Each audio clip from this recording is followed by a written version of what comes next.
ہے ہند میں انوکھا مرکز تحفظ دین، یہ دین کا ترجمہ ہے مرکز تحفظ دین۔ دو غلطیاں جو ان گمراہ فرقوں نے کی اس کا تذکرہ آپ کے سامنے ہوگا۔ اہل اسلام کہلوانے والے مختلف فرقوں میں پہلے دیکھیے دو غلطیاں کیا ہیں جو آج کے ہمارے زمانے کے موجودہ گمراہ فرقوں نے اختیار کی۔ پہلی بڑی غلطی یہ ہے کہ ان فرقوں نے اہل اسلام کہلوانے والے مختلف گروہ کے اندر اپنے آپ کو حق والا جاننے کے لیے یا اپنی ذات میں حقانیت کو جانچنے کے لیے جو پیمانہ بنایا وہ پیمانہ خود ساختہ ہے۔ پہلی غلطی کیا؟ پیمانہ حق و باطل خود ساختہ بنایا۔ اردو کا تو مسئلہ نہیں رہے گا، ماشاءاللہ مدرسے کے طالب علم اورنگ آباد شہر ہے۔ پہلی غلطی کیا؟ پیمانہ خود ساختہ۔ کسی نے پیمانہ حق و باطل عشق رسول کو بنایا، کسی نے پیمانہ حق و باطل حب اہل بیت کو بنایا، کسی نے پیمانہ حق و باطل قرآن اور صحیح حدیث پر چل لینے کے دعوے کو بنایا ہے۔ ہمارا یہ کہنا ہے یہ تمام باتیں دین تو ہیں، ان باتوں کا دین سے تعلق تو ہے لیکن پیمانہ نہیں۔ مثال کے طور پر نماز دین ہے کہ بے دینی ہے؟ اس کا انکار دین ہے کہ بے دینی ہے؟ نماز دین، اس کا انکار بے دینی، لیکن نماز پیمانہ حق و باطل نہیں کہ کسی کے نمازی ہونے کی بنیاد پر اسے ہم حق والا شمار کریں اور بے نمازی ہونے کی بنیاد پر گمراہ فرقے کا فرد قرار دیں۔ بے نمازی تو کہیں گے لیکن گمراہ فرقے کا فرد شمار، ایسے ہی یہ تمام چیزیں دین تو ہیں لیکن پیمانہ نہیں۔ سوچنے کی بات یہ ہے کہ جب ہم یہ کہہ رہے ہیں کہ دین ہے پیمانہ نہیں تو دین تو تسلیم کر رہے ہیں نا، تو دین ہونے کی حیثیت سے عشق رسول، حب اہل بیت، کتاب و سنت پر عمل ہماری زندگی میں ہونا چاہیے کہ نہیں؟ ہونا چاہیے۔ اب اگر اسے کوئی پیمانہ ہی بنا لے اور جانچنا اور ناپنا شروع کرے تو ان پیمانوں پر ہمیں اترا ہوا پا لینا چاہیے کہ نہیں؟ پا لینا چاہیے، کیونکہ ہم بھی عاشق رسول، ہم بھی محب اہل بیت، ہم بھی کتاب و سنت پر عامل ہیں۔ لیکن دوستو ایسا نہیں ہوتا۔ جب یہ گمراہ فرقے اپنے خود ساختہ پیمانوں پر جانچنا اور ناپنا شروع کرتے ہیں تو ہمیں ان پیمانوں پر اترا ہوا نہیں پاتے۔ وجہ یہ کہ ہم اس پیمانے کے مطابق زندگی نہیں گزار رہے، ایسا نہیں۔ وجہ یہ ہے کہ غلطی نہیں کی بلکہ اپنی پہلی غلطی کے ساتھ دوسری غلطی کو ملایا، اس لیے ہمیں ان پیمانوں پر اترا ہوا نہیں پایا۔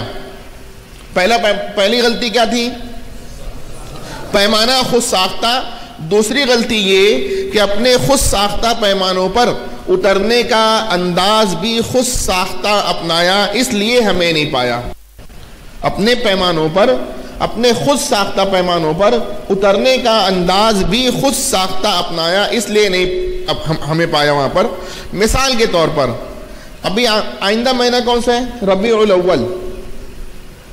12 ربیع الاول کا دن آپ کے اورنگ آباد شہر میں عام دنوں جیسے رہتا ہے کہ کچھ تبدیلی بھی ہوتی ہے؟ وہ والا دن اپنے ذہن میں لے کر آئیے اور ان لوگوں کے پاس چلے جائیے جنہوں نے عشق رسول کا پیمانہ بنایا۔ اس طرح جائیے کہ آپ کا چہرہ نبی کے چہرے جیسا ہو، آپ کا لباس شریعت کی تعلیم کی پاسداری میں ٹخنے سے اوپر ہو، فجر ظہر فرائض چھوڑیں، آپ نے نفل و نمازوں تک کی پابندی کر رکھی ہو، تہجد آپ نے پڑھی، اشراق چاشت آپ پڑھنے والے ہوں، سنتوں کو جان کر اپنانے والے، بدعات سے کنارہ کشی کرنے والے ہوں۔ دوستو وہ آپ کو عاشق رسول نہیں کہیں گے، بلکہ کچھ لوگ اس طرح آئیں گے۔ ہم اس طرح گئے، انداز سمجھ آیا؟ کچھ لوگ اس طرح آتے ہیں کہ ان کا چہرہ مونڈا ہوا، ان کا لباس جو ہے ٹخنے سے نیچے لٹک رہا ہے، نوافل چھوڑیے، فرائض غائب ہیں، فجر نہ پڑھیں، ظہر نہ پڑھیں۔ وہ اس طرح آئے کہ چہرہ مونڈا ہوا، ٹخنے سے نیچے لباس لٹک رہا ہے، فرض نماز نفل چھوڑو، فرض غائب، فجر و ظہر نہ پڑھیں، سنتوں کو جانتا پہچانتا نہیں، بدعات و خرافات میں زندگی الجھی ہوئی ہے، وہ آ کر ان کے جلوس میں شریک ہو کر چند غیر شرعی نعرے لگا لے، ان کے نزدیک وہ عاشق رسول کہلانے کا مستحق، آپ کو گستاخ رسول کا خطاب ملے گا۔ ہم ان سے یہ کہنا چاہتے ہیں کہ اگر آپ کے پیمانے پر اترنے کا یہی انداز ہے تو سن لیجئے کہ ہم آپ کو اس انداز میں کبھی نظر نہیں آئیں گے۔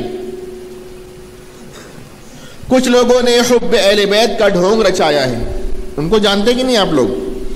کچھ لوگ ہیں جنہوں نے حب اہل بیت کا ڈھونگ رچایا ہے، آپ ان کے پاس اس طرح چلے جائیں کہ حق کے لیے آپ نے اپنا مال لگایا ہو، اپنے احباب، اپنی اولاد تک کو قربان کر دیا، اپنی جان بھی داؤ پر لگا دی، قربان کر دیا، اس کے بعد بھی ان کے نزدیک آپ حسینی کہلوانے کے مستحق نہیں، آپ کو محب اہل بیت نہیں قرار دیا جائے گا۔ ہاں، حب اہل بیت کا نعرہ لگا کر حضرات شیخین پہ تبرہ کرنا، صحابہ کرام کو کافر کہنا، ماتم و نوحہ کرنا، گریبان چاک کرنا، منہ نوچنا آپ کا شیوا ہو تو بلا شرکت غیرے آپ کو محب اہل بیت قرار دیا جائے گا۔ تو دوستو، ان سے بھی ہمارا یہ کہنا ہے کہ اگر آپ کے پیمانے پر اترنے کا یہی انداز ہے تو سن لیجئے، قیامت تو آئے گی لیکن ہم اس انداز میں نظر نہیں آئیں گے آپ کو۔ کچھ لوگوں نے قرآن اور صحیح حدیث پر چلنے کا دعویٰ کیا، ان کے سامنے آپ اس طرح چلے جائیں کہ کتاب و سنت کی آیات و روایات پر، ان نصوص پر، ان آیات و روایات پر جن میں کوئی تعارض نہیں ہے، ان نصوص پر جن میں کوئی تعارض نہیں، آپ ایسی ہر نص پر، ہر آیت پر، ہر روایت پر عمل کرنے والے ہوں، اور وہ نصوص جو متعارض ہیں کسی اہل کی نگرانی میں ایک پہلو پر عمل کرتے ہوئے دوسرے پہلو پر عمل کرنے والے کو بھی حق والا جان رہے ہوں، اس طرح چلے جائیں۔ اس کے بعد بھی وہ آپ کو کتاب و سنت پر عامل نہیں کہیں گے، بلکہ قرآن و حدیث کا نام لگا کر، کتاب و سنت کا نام لگا کر، بعد اپنی نام قرآن و حدیث کا ہی آپ کا شیوا ہو، آپ کتاب و سنت کے نام پر اپنی سمجھ کا پرچار کرنے والے ہوں، اس کے منکر کو کتاب و سنت کا منکر کہنے والے ہوں، تقلید کو شرک، مقلدین کو مشرک، مستحق فی النار و سقر قرار دینے والے ہوں۔ میرے دوستو، اسلاف امت بلکہ ائمہ امت کی شان میں زبانیں تان دراز کرنے والے ہوں تو آپ کو کتاب و سنت پر عامل قرار دیا جائے گا۔ تو دوستو، ایسے لوگوں سے بھی ہمارا یہ کہنا ہے کہ ہم آپ کو اس انداز میں کبھی نظر نہیں آئیں گے۔